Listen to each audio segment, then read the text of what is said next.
വിനോദയാത്ര അപകടമുണ്ടായാൽ ഉത്തരവാദി principal motor വാഹന വകുപ്പ് 15-11-2025 തിരുവനന്തപുരം സ്കൂൾ കോളേജ് വിനോദയാത്രകൾ സർക്കാർ നിഷ്കർഷിച്ചിട്ടുള്ള മാനദണ്ഡങ്ങൾ പാലിച്ചിരിക്കണമെന്ന് ട്രാൻസ്പോർട്ട് കമ്മീഷണർ വിദ്യാഭ്യാസ സ്ഥാപന മേധാവികളെ ഓർമ്മിപ്പിച്ചു. കുട്ടികളുടെ ജീവൻ അപകടത്തിൽപ്പെടാതിരിക്കാൻ നിഷ്കർഷിച്ചിട്ടുള്ള സുരക്ഷാ മാനദണ്ഡങ്ങൾ ലംഘിച്ചുകൊണ്ടുള്ള വിനോദസഞ്ചാരയാത്രകൾ വീണ്ടും യഥേഷ്ടം നടക്കുന്നതിന്റെ വെളിച്ചത്തിലാണ് മുന്നറിയിപ്പ്. ബസ്സിന് അപകടം സംഭവിച്ചാൽ അത് സ്കൂൾ അല്ലെങ്കിൽ കോളേജ് പ്രിൻസിപ്പലിന്റെ നേരിട്ടുള്ള ഉത്തരവാദിത്വമായി കണക്കാക്കുമെന്നാണ് മുന്നറിയിപ്പ്.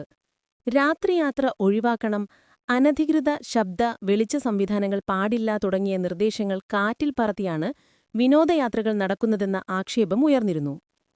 ഇതിന്റെ അടിസ്ഥാനത്തിലാണ് ട്രാൻസ്പോർട്ട് കമ്മീഷണർ എച്ച് നാഗരാജു വിദ്യാഭ്യാസ സ്ഥാപന മേധാവികൾക്ക് സന്ദേശം നൽകിയത്. ബസ്സുകളിൽ ശരിയായ എമർജൻസി എക്സിറ്റുകളോ അഗ്നിസുരക്ഷാ സംവിധാനങ്ങളോ ഇല്ലെന്ന് ശ്രദ്ധയിൽപ്പെട്ടിട്ടുണ്ടെന്ന് സന്ദേശത്തിൽ പറയുന്നു. നിരവധി ബസ്സുകളിൽ നിയമവിരുദ്ധമായി സ്പീക്കറുകളും ലൈറ്റുകളും ഘടിപ്പിച്ചതായി കണ്ടെത്തിയിട്ടുമുണ്ട്. ഇത് തീപിടുത്തങ്ങൾക്ക് കാരണമാകുകയും മറ്റു വാഹന ഡ്രൈവർമാരുടെ ശ്രദ്ധ തിരിക്കുകയും ചെയ്യും. സ്കൂൾ കോളേജ് അധികൃതർ ടൂറിന് ഒരാഴ്ച മുമ്പെങ്കിലും MVDയെ അറിയിക്കണം.